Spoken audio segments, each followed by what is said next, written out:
آگے بڑھیں گے، اپڈیٹ دیں گے نیپرا کی عوام دشمن پالیسیوں اور کے الیکٹرک کی طرف سے بڑھتی ہوئی ظالمانہ لوڈ شیڈنگ، اوور بلنگ اور بجلی کے نرخ میں اضافہ کے خلاف آج پورے کراچی میں تحریک لبیک پاکستان کراچی ڈویژن کے زیر اہتمام پرامن احتجاجی مظاہرے کیے گئے۔ تحریک لبیک پاکستان کراچی ڈویژن مرکز سے جاری بیان میں مرکزی رکن شورا امیر کراچی مفتی محمد قاسم فخری نے کہا، پرامن احتجاجی مظاہروں پر سندھ پولیس کا تشدد انتہائی افسوسناک عمل ہے۔ ہماری طرف سے انتظامیہ کو آگاہ کر دیا گیا تھا کہ الیکٹرک کے خلاف ہمارا احتجاج پرامن ہوگا۔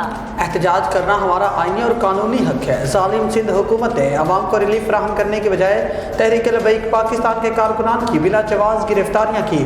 سندھ حکومت گنڈا گردی کی بجائے کہ الیکٹرک کو لگام دے اور کراچی کے شہریوں کو ریلیف فراہم کرے۔ ریاست کی ذمہ داری ہے اپنی عوام کو سہولت فراہم کرے، نہ کہ ان پر تشدد کرے۔ کہ الیکٹرک اور سندھ حکومت کا گٹھ جوڑ عوام کے سامنے آ گیا۔ سندھ حکومت عوام کے ساتھ دینے کی بجائے کہ الیکٹرک کا ساتھ دے رہی ہے۔ KMC کے چارجز کے الیکٹرک کے بلوں میں چارج کرنا عوام کے ساتھ سراسر ناانصافی ہے، جبکہ KMC سے عوام کو کوئی خاطر خواہ فائدہ نہیں پہنچ رہا۔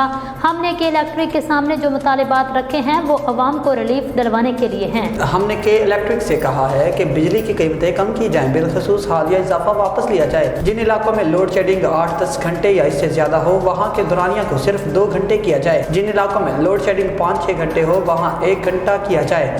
جن علاقوں میں لوڈ شیڈنگ اس سے بھی کم ہو، وہاں لوڈ شیڈنگ کو ختم کیا جائے، اوور بلنگ کو ختم کیا جائے۔